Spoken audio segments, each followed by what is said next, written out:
Hello there. I didn't see you. I was just finishing this little book, 571 measly pages, about Konstantin Stanislavski, My Life in Art. A little light reading for the evening. I like to stimulate my brain cells before I go to bed. What? You didn't think there was all sorts of philosophy and knowledge stuffed into this head? Well, you'd be wrong, you know. You silly so-and-so. I won't keep up the Marilyn voice forever. It's actually really hard to do, and she even admitted that it was a character. She made it up. She thought of the perfect woman and how she would talk, and she studied all the greats and their mouth movements, the way their lips wrapped around certain words. It isn't easy to do, though, to sound like you're such a silly girl, but have a whirlwind going on at all times. We never know what lies in the minds of the beautiful. So Marilyn is an obsession of mine, as you can plainly see. Always has been, always will be. One of my favorite pictures of her I've probably shown you, but you know what? I'm going to show you again. You're over at my place, my friends. It's signed by this guy, Dale Robertson, cowboy. But more importantly, it's Marilyn here. She's so skinny. Look how hungry she looks. It's because she just got to Hollywood. She's in audition with this guy. Look at her. Her jawline says she hasn't had a big sandwich in weeks. But I feel like it's a picture that is not out there circulating around, and therefore it's extremely special to me. Today, if you didn't guess, is Miss Monroe, in other realms known as Miss Norma Jean's birthday. Happy birthday, lady. It's also the first day of Pride, which works in quite nicely. And I want to preface that the further you dig into the story of Marilyn, the more you find. And that's sort of what my poetry is trying to wind around, is that we have found so much and yet still know so little. And everyone claims to know more than the next person or the last person that knew her. And everyone was in love with her. And you think, gee, must have been nice. But I think it tortured her in a way, because, and I feel like I can relate to this part of her, she wanted to please them all. And she wanted to give some part of her soul to every single one of them. And that gets really tricky. And people paint her into all these little corners. Oh, she was this sex fiend. Oh, she was that way. Oh, she was this way. I think, like my best friend says, the more famous you are, the more interested people are in you, the more people talk shit about you. And in a vulgar, modern way, I think that's very true. But yes, it being the first day of Pride, it was widely speculated and pretty, T's crossed, I's dotted with a rainbow, that she did have affairs with women. She was recorded by her therapist. Don't know if that was quite ethical, but recorded by her therapist as admitting to having slept with Joan Crawford, who was apparently very unkind to her when she declined to sleep with her again. And if you know anything about Joan Crawford, I'd say one spin would have been plenty. It is confirmed through a few sources that she had a tussle with Elizabeth Taylor. Woo! Wouldn't that have been a thing to be a fly on the wall for? Pretty widely known that there was some romantic inklings, sprinklings with her first or her longest kept acting coach, who kind of said, and I'm generalizing the quote here, but you know, she had my fate and heart in her hands, and she knew that, but she misused it as so many young and beautiful people would, as only a young and beautiful person could. Something very poignant like that. She was quoted as saying, like, people thought that Marilyn was the needy one, but it was actually me. And yes, who wasn't groveling at her feet for that attention, for a wink, for a blown kiss? Ooh, to be that kind of miss. Yeah, and she had 3 marriages, but she also talked to her therapist pretty frequently about never having an orgasm from a man. That was kind of, she was quoted really as saying that men didn't really do it for her in that department. And I don't know, there's so many things I could talk about this iconoclastic beauty all evening. But she's always struck a chord with me, and I guess people who are fans of hers would all say the same thing.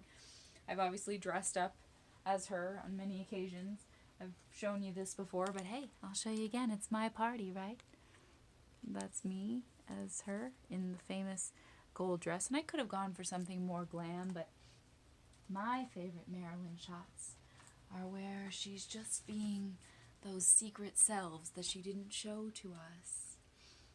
I probably won't be able, when she was just, yeah, she was a huge bookworm. So there's a shot of her wearing a shirt. I flipped to it. Well, this one is extremely similar, but there's one I found that on the internet today that's even more similar. She liked this turtleneck look. Yeah, but there was another one that was, oh gosh, I just love her when she was being goofy. I mean, every image, I'm drawn in by every single image, and I want to know more. I mean, my God, she's barely doing anything with her face, and you're like, let me taste what you're tasting. Let me feel it. And the best shots of her are when she's being vulnerable and silly. Let me see if I can find the one that I really liked in here. But yeah, when Norma starts to come out, and it's like, oh, there she is. There's that young girl, always yearning to be understood. And of course, the infamous sweater. We gotta find a sweater just like that. Some of the last pictures ever taken of her in the famous sweater, where she seemed to be more in herself than ever, and simultaneously more detached from herself. I don't even, oh my gosh. See, the more I see, it's like, okay, now I have to bust out those glasses because I have them.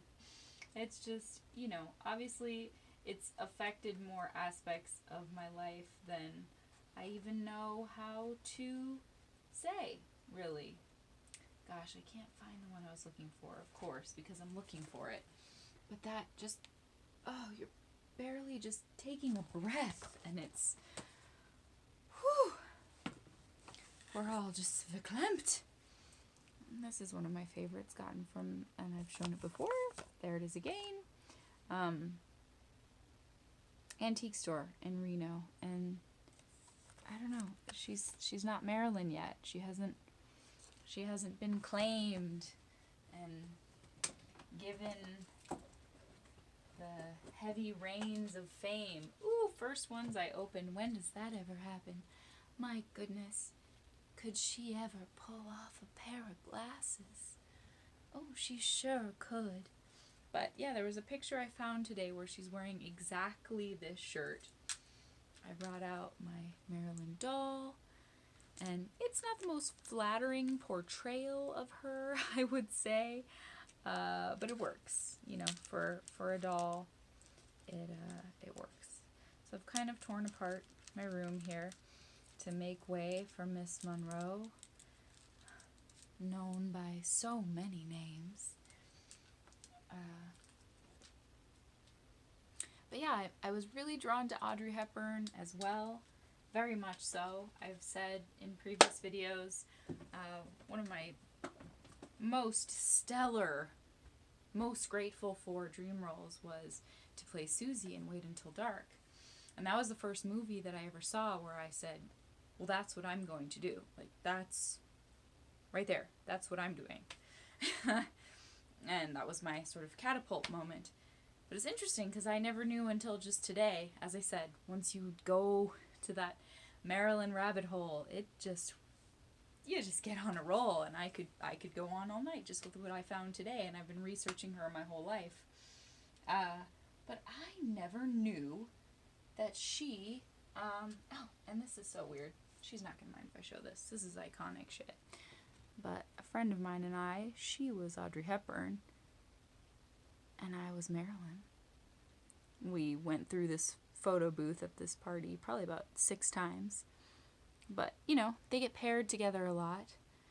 And I found this very interesting photograph of Marilyn dancing with Truman Capote. And as the story goes, Capote really, really, like, vehemently wanted her as Holly Golightly in Breakfast at Tiffany's, and the studio wanted it to be Audrey, and it was a huge point of contention for Truman that he was livid, and he saw it so firmly in his mind's eye as Marilyn, and I didn't know that, and I've been researching her for so long.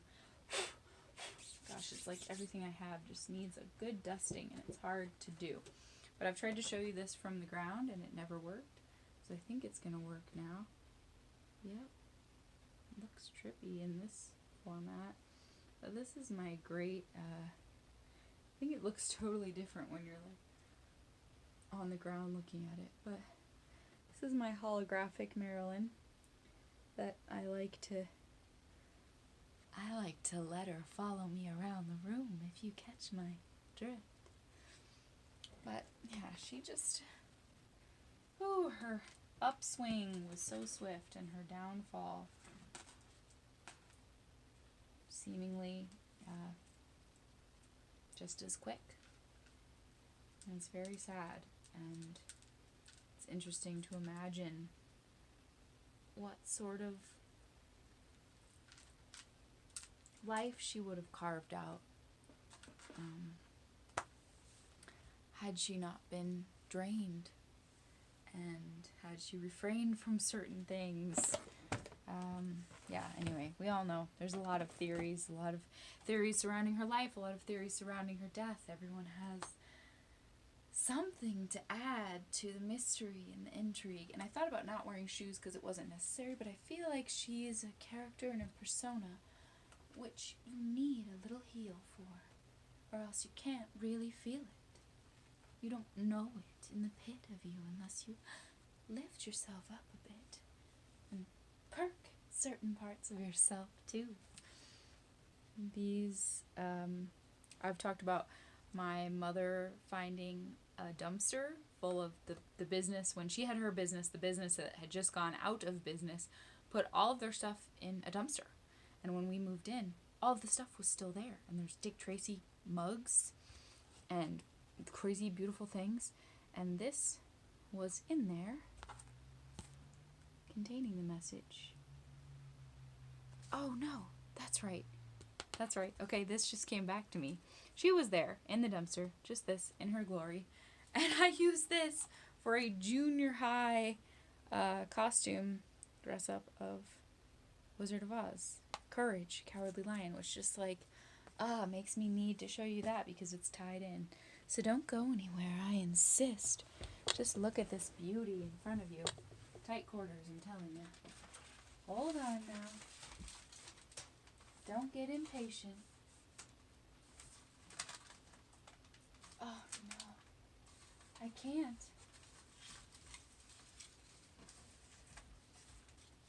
have to show you the tie-in, because there's even another thing over there that ties into the tie-in of the tie-in that I didn't even realize, but she's attached too firmly to the wall. I'll have to bring you to her, which is how she would have preferred it, you know?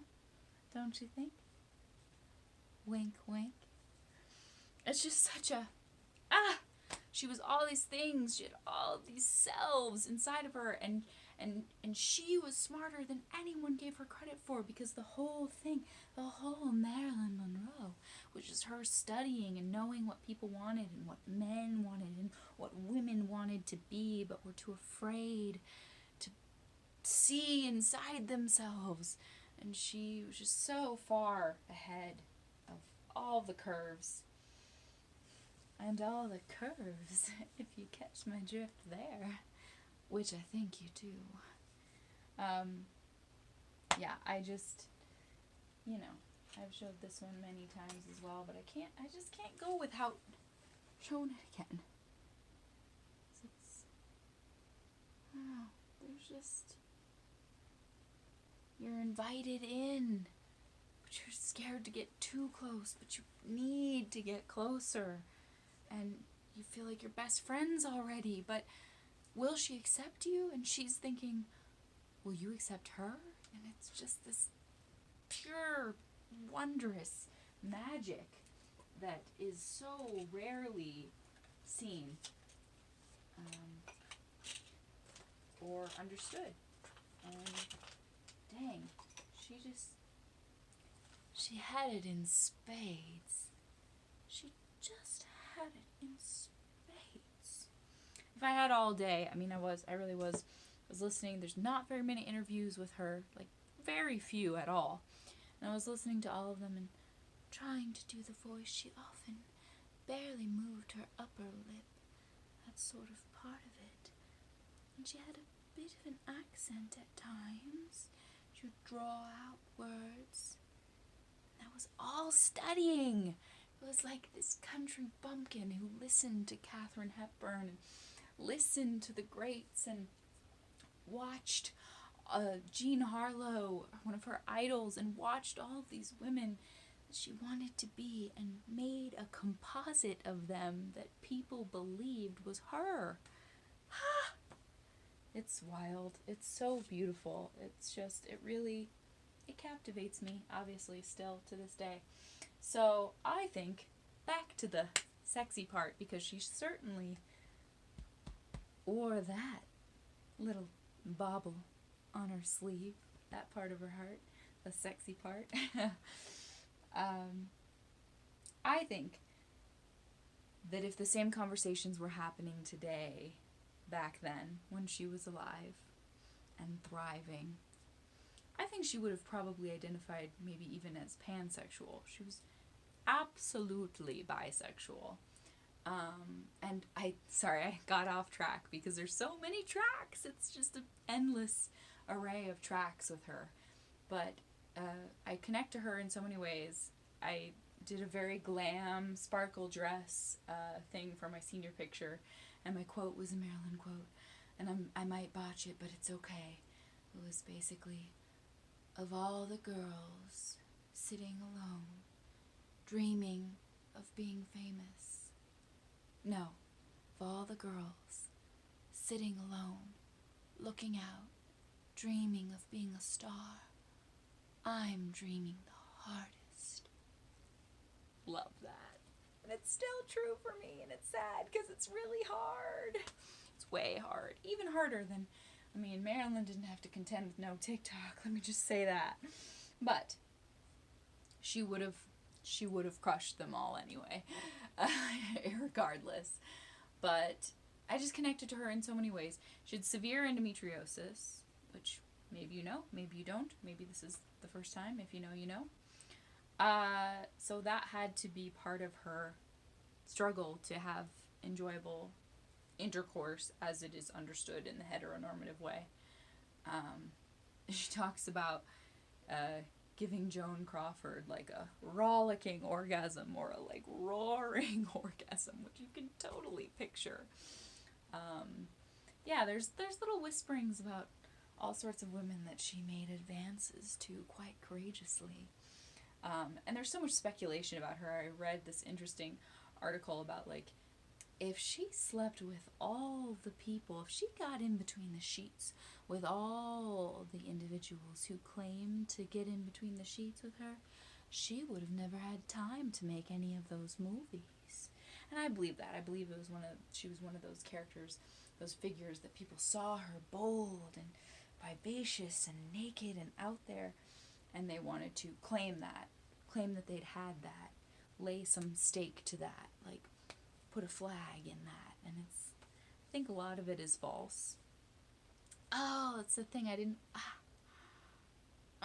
that's the thing I didn't weave into my poem that now I'm upset about, but maybe it's in my notes and I can still mention it. We'll see. If I didn't mention it, I'll give the gist and you can look it up. But there's so much I have to get into, so I have to get into it now because I could just go on talking about it forever. But yes, in terms of her sensuality, that was boundless. Sexuality, I think she probably would have, if she was schooled in the ways of modern speak, I think pansexual would have appealed to her more, because I don't think it had much to do with the sex of the person as much as it did just that essence of truth that she had been missing in her entire childhood, surrounded by kind of aloof or abusive or totally absent people. It's people who were very present, and I think I can relate to this, at least I hope I can. That shine that comes from someone's eyes when you know that they're really with you. I think that's what she was attracted to. And they called her a sapiosexual because she was very attracted to intellect. And famously with her roommate, I guess they made a list of like the 50 celebrities they would want to get horizontal with. And Albert Einstein was one of her top ones. I think I wove it into the poem. She had like a little black and white picture of him on her piano. So that's some sapiosexuality if I've ever heard it. But I think she was also just drawn to the inner protected core of someone's deeper, immediate self. Not the, hi, nice to meet you, I do this, I'm this way, I've got a cigar in my mouth. Not the external, outward, very forward, I'm sure, at the time, kind of the self people were pushing, but that self that I think she had a deeper, she had like x-ray vision for. So that's my theory. I could theorize about her really all day. But I went with this look. I have many like very similar. I have the gold dress, as I said, but I don't know. This is what I'm drawn to. And she was just like in a field on a park bench reading and breathing life into her next character, taking herself very seriously because she wanted so desperately to be seen, truly seen, not just, ooh, wee, mama, ha, seen, but like, oh, I see you. And to be a true actress. You know, she talked about that a lot. And she was notoriously flighty, late, very late, manic. I think she definitely had some untreated mental illness. Had a really impossible time memorizing lines, which I think was just anxiety and her stepping on herself and getting in her own way. But to this day, there's nobody like her. There's nobody who comes close. And she's like the most emulated, imitated. She's the most imitated woman on her. I mean, how many actresses have played her at this point, and we're always trying to figure out one more layer and one more, and oh, but what about this part of the story? And oh, did you hear this one? So, it's amazing. It's such a deep pool. So I'll get into it because I have to move along with this. So, today Day 150. Oh my goodness. Day 152? I believe so. I think so. My mind may be a little rusty on the dates, but it'll be great either way. So, either way, it's Marilyn's birthday. Happy birthday, beautiful.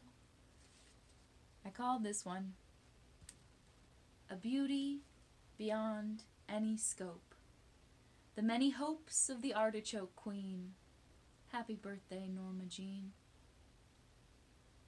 A secret, not so secret sadness, a fear of madness, a sleepless little girl thrust into the world as our ultimate sex symbol. No pressure. A success story with no successor. Everyone fawned over her, but so many also left her. A slow and constant theft of her pure desires. She didn't wish to light men's fires. She wanted everyone to be inspired by her. She was timid and unsure in ways. And through her instant, iconic lure, if everyone who claimed, right. And through her instant, iconic lure, if everyone who claimed they got between the sheets with her actually did, she'd have no time at all for her movie roles. She was, I think, inside, folded in the corner like a wounded kid. Ever the eager to please performer, she stuffed down her forlorn and unkempt corners and presented whatever they wanted her to be in the moment. She referred to herself, the curated and invented Marilyn, in the third person, though outwardly she owned it. Sometimes I think she phoned it in, giving that come hither grin, knowing she was playing them all. A genius made to wave and nod at the press junkets and Hollywood balls. Her downfall was her unheard pleas to be freed from the restrictions of a persona she never really asked to be. To those who thought they knew her, as I'm sure they claimed publicly to, better than anyone, she would apparently sometimes refer to herself as Norma Jean, when not rolling on some make-believe scene or feeling a certain longing for the mother who was never really a mother to her. Or she'd blur reality a bit further, referring to herself as Mona, Faye, or Zelda. She held a space, I would theorize, for several alter comfort identities. The rare moments she was able to do as she pleased away from the prying eyes. Her life was such a bumpy ride. I can imagine that assigning more than one inner character helped her to take it in some stride. Jean Norman and Mona Monroe were her modeling pseudonyms, if you didn't know. That unparalleled glow only earned her $50 for nude photos, which she desperately needed the money from at the time. All the while, every producer, photographer, and big shot so-and-so neglected her most remarkable feature, her mind. When the studios got her signed, aka took over her entire existence, she initially suggested the name Jean Adair to keep some part of her true self with her.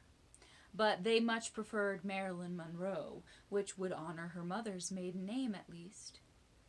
As the beast of fame consumed her and she was unable to contain any anonymity, she would timidly keep her head down and covered and sign into hotels as none other than Zelda Zonk.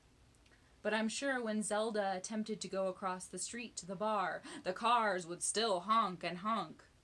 Then, tragically, when she had to check into a psychiatric institution, her temporary solution was to sign in as Faye Miller.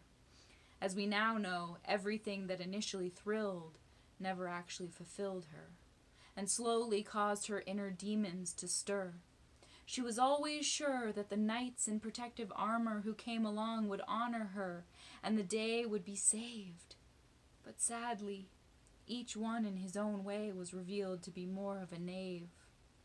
She was even more brave than she was beautiful, though she remained dutiful to the wide-eyed starlit image. She hid so much of who she really was. And if you look closely, you see that hidden behind what became an obsession with the outward visage. All the way to her untimely finish, everyone tried to define her, to capture her essence like a butterfly caught, only to pin it in a display. If only any of them had bothered to truly listen to what she had to say. Her sway on society was undeniable, but while being worshipped the world over, she was always seemingly on trial, not only by the House Un-American Activities Committee, which she faced unflinchingly, but also by those who questioned the very luscious, unmatched sexual energy that sparked her bright star, and they ridiculed it constantly. She was praised for being wantonly open, then spoken down to for it in the same breath. An interviewer dared to say to her face, "Blondes and dumbness seem to go together," and actually asked if she thought there was anything to the dumb blonde theory. She must have been bleary-eyed from the constant ignorant questions and overt energy theft. It's no wonder by the end she had so little left to lean on. It's something her poetry speaks beautifully to, even now, from beyond. This is her poetry. From the beyond. On the screen of pitch blackness comes the shapes of monsters, my most steadfast companions, and the world is sleeping. Ah, peace, I need you, even a peaceful monster. Haunted indeed, off-screen and on. Something's Gotta Give would have been her swan song, and from the looks of the images from the set, it would have been a steamy one, impossible to forget, much like its would-be star. So The Misfits would instead be her farewell to the screen, and in it, you can practically see her soul's scars. She was thrilled to be in a movie with one of her own icons, Clark Gable, who was one of the few Hollywood personalities with comparable status, with an impact that was similarly large. He was a take-charge man, and Marilyn said that she saw him as a father. Most women saw him and just got hot and bothered, but she said he connected instantly to her as a warm and caring guide. The media tried to make it romantic, as they always do, but Marilyn was done spinning circles around things the public asked her to prove. There was much speculation about her sexual identity, and in digging for sound bites, they asked her about her other co-star, Montgomery Clift, in a not-so-nice way, and what she had to say was anything but subdued.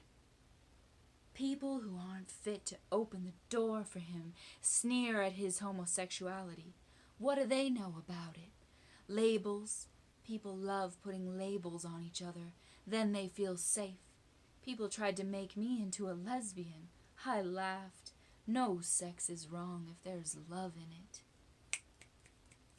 Lady, you hit the rainbow on the head there. Her confidence may have been inwardly shaky, but she never shied away from laying her soul bare. She dared to say what she actually felt, even when life dealt her some very unkind hands. Endometriosis, depression, and addiction often destroyed her best-laid plans. Her fans and foes and all the studio execs and so-and-sos cranking out the dough could be downright formidable. She was asked once by a radio interviewer if she was happy. She responded so aptly and with such grace. Well, it only happens, I guess, in moments. In my work, I find it very stimulating to keep studying and writing, but I'm not just generally happy. If I'm generally anything, I guess I'm generally miserable. But then she giggled. There was such heavy truth in her pain, but she refrained from speaking of it in any way. She refrained from speaking of it in a way that was cumbersome or cynical. I think one of her worst fears was being analyzed and picked apart in a setting that was cold and clinical.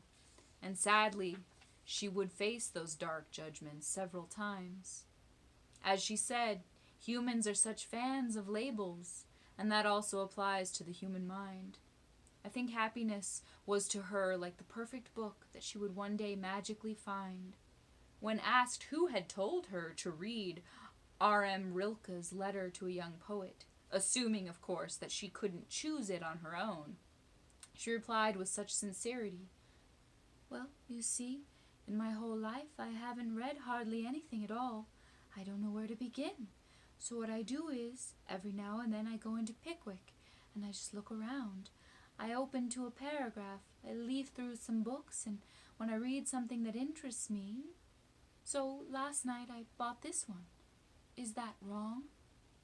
She had an astonishing IQ and devoured Milton and Dostoevsky, but she also deeply wanted approval and to just belong.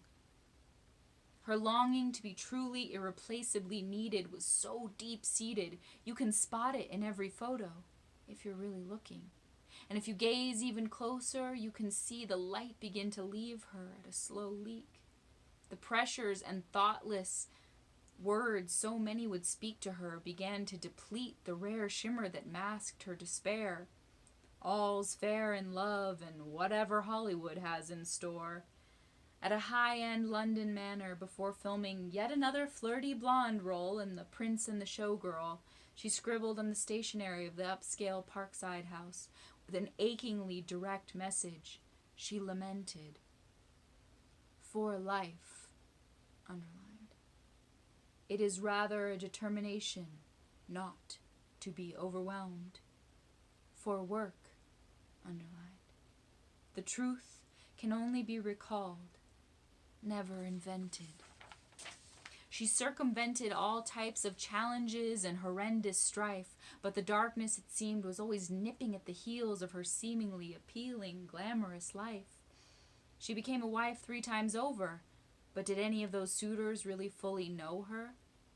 The need to be a mother, and a good one, always stirred in her, and when that particular role was given and taken from her multiple times, I believe she sunk into a terrible grief for which there was no cure. Everyone was so sure they could claim her, tame her, blame her, define what made her an icon. But to think even today we know very little, though we still search passionately, even with her physical body long gone. That body which became a sort of studio pawn. She was at the beautiful golden dawn of opportunity. But even golden shining stars cannot claim immunity to an anchor attached by a clamoring society, grabbing what they can from such a light with fervent, driven lunacy. There will always be many theories and queries about such a force, but we can collect some lovely certainties. For example, she famously loved nudity, and many close friends said she'd go into town only wearing a black mink and think nothing of it, beautifully and boldly. She single-handedly helped to make Ella Fitzgerald a celebrity. She read Kerouac and D.H. Lawrence regularly. She loved raw eggs in warm milk and chugged it, not at all timidly. She was the ultimate woman, deeply wanted, even yearned for, and whom other women wanted to be. She was, however, fragile, though she smiled for the cameras courageously and even broke out in a nervous rash when the crew shouted, "Sound! Speed!" and the film rolled, initiating her need to be not only wonderful, but told that she was perfect. I don't know if she ever saw all the magazine covers and fan mail and thought that she deserved it. She was forever a child, deserted. She grew too beautiful to remain unknown, created a whole persona who then flirted and charmed her way into a zone no one had ever quite touched before, nor has replicated since. I read her poetic thoughts and know she was looking for inner love and safety, not just some perfect prince. If you've gone swimming in the depths of your sadness, you too will wince at her point of view. This is Marilyn. Life, I am of both of your directions. Life, somehow remaining hanging downward the most, but strong as a cobweb in the wind. I exist more with the cold, glistening frost, but my beaded rays have the colors I've seen in a painting. Ah, life, they have cheated you. We tasked her with all of our expectations, so heavy, so faulty, so red, white, and blue. She was our muse, an image that continues to ring true, a radiance so new that lust couldn't even cover what she made us feel, so layered like some endless onion you could never hope to fully peel, hugely famous in every frame, called by many names, so real. A force more potent than simple sex appeal. Her eyes begged you to feel what she was showing, still glowing in our modern world of copycat beauty. A child forever curious and never snooty, scattered and scared and scarred, but emanating beauty. She craved admiration and validation every time she spoke. Dubbed the Oomph Girl, 1941, Miss Cheesecake, 1950, and of course, Miss Artichoke, 1948, causing a great, great boom in artichokes, as you would naturally presume. There was even an auction for the burial slot just above her tomb. There's really only room in this universe for a few such gems. She would move through a crowd, and the very air would bend, if only to get even just a hair closer. She'd grace millions of bits of memorabilia and shirts and tattoos and posters. Tonight, all over the world, I'm sure fans still toast to her on her birthday. Almost everyone has something to say about the legend-born small-town Norma Jean.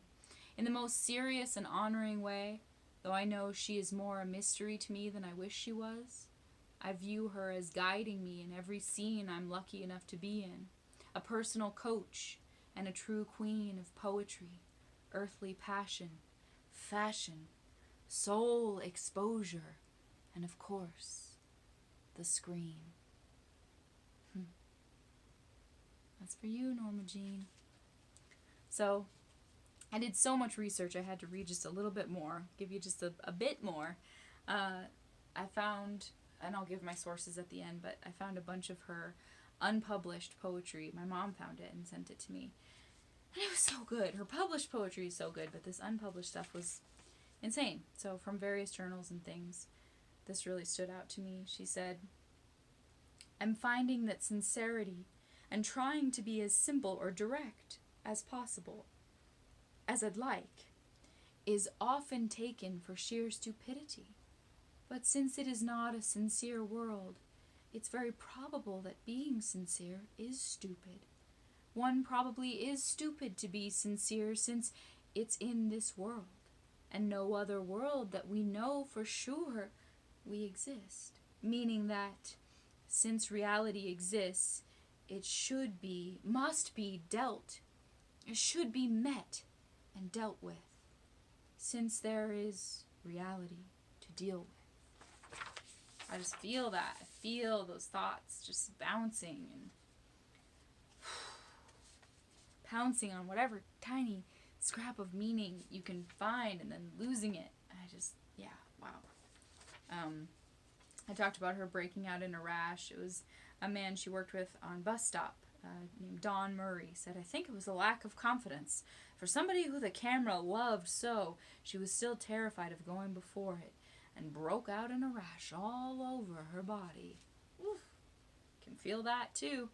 And that was, her roommate was Shelley Winters, the one they made their little bucket lists, and Albert Einstein was like at the top of hers, and Shelley was like, you're never gonna have a shot with Albert Einstein. And Marilyn Monroe was like, why not? I heard he loves New York. I mean, that would have been quite a pair. Yeah, so much beautiful stuff. Ah, yes. I was trying to weave into my poem, and I was going to have Gizmo with me, so whatever. I'll just have to do another poem all about...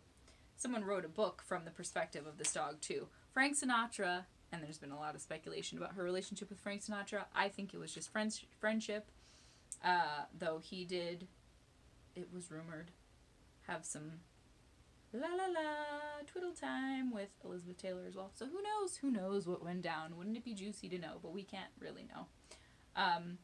But she was given a dog by Frank Sinatra, a terrier, love me a terrier, named Mafia Honey, and she just called him Moff.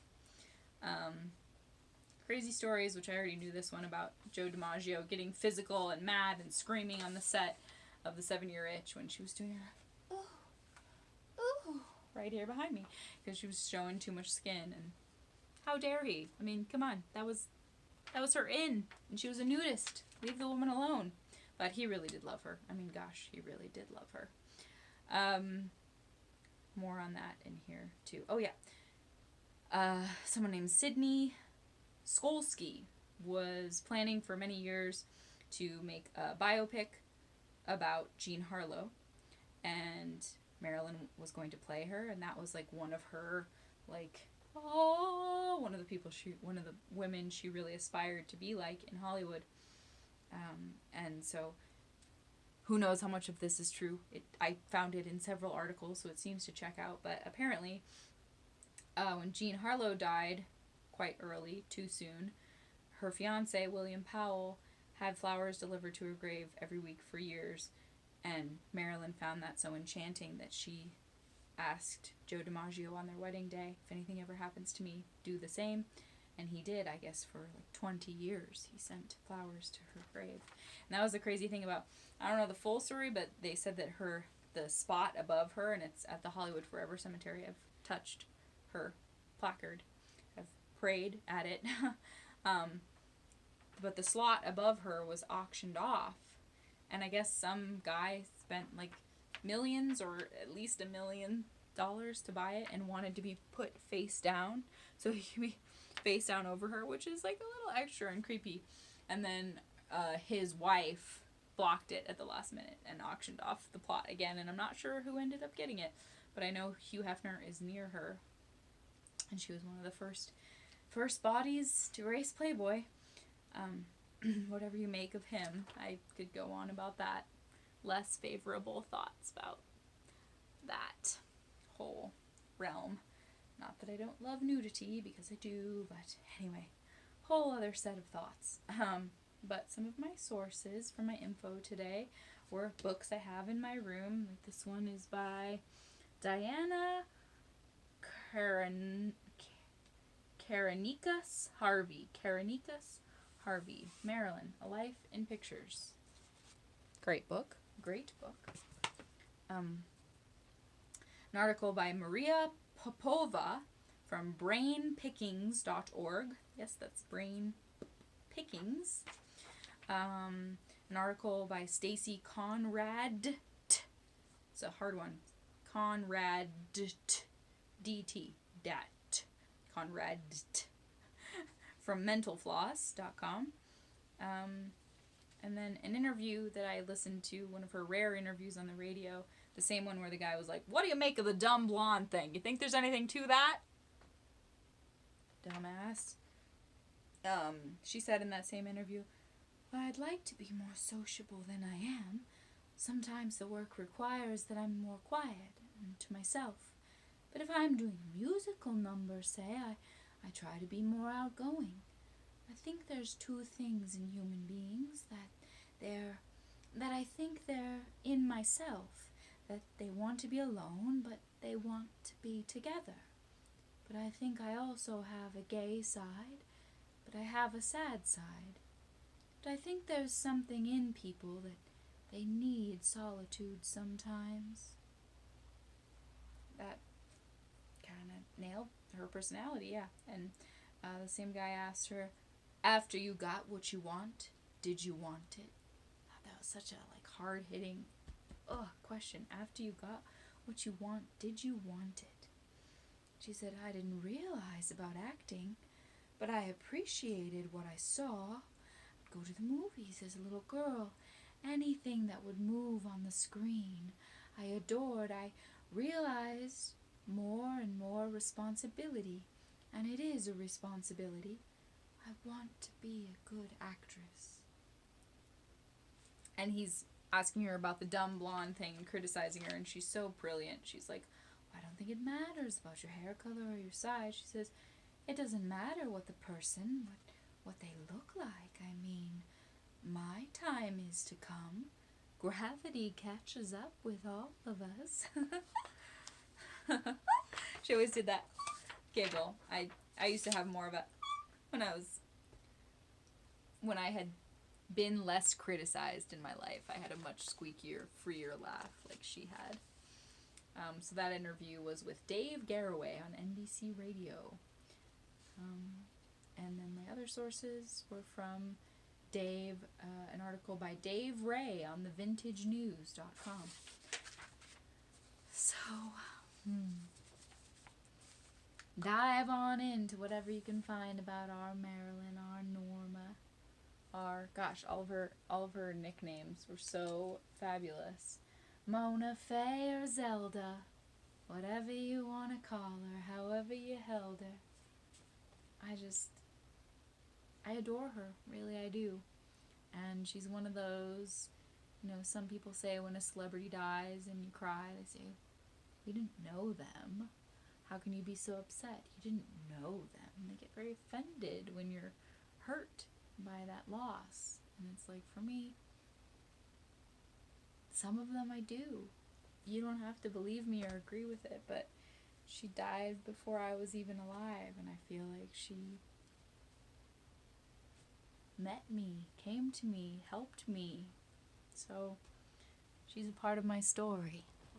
And I'll give you that little tie-in I told you I would, in the most awkward way because we're covered by a lot over here. But this is, and I think I've shown you before, but it's so special. I just really love it. Maybe a little light on the subject. It's her as Glenda. Hopefully. Oh, that's just, there it is. Wait. Am I showing it? It's so hard to do it this way. Hold on. There's her. There she is. Okay. That's her dressed up as Glenda. And I didn't realize that there's a little rainbow somewhere over the rainbow. Right by her. I just really love that. And there's her on Bus Stop. Great film if you haven't seen it. But there's me trying to do some kind of justice to one of my queens. I've had this wig for years, and it's seen better times, but it sure is holding up quite nicely. Everyone loves that shot where she's getting that perfume. And it's like, you read things about her online that are like, her favorite perfume was Chanel No. 5, and it's like, was it? Or was it just because she did that? It's like, I don't know, the mythos of one so intriguing. So, happy birthday, you gorgeous being. And we'll end it on that sweet face, because I sure love what she's inviting you to feel there. Happy birthday, lady.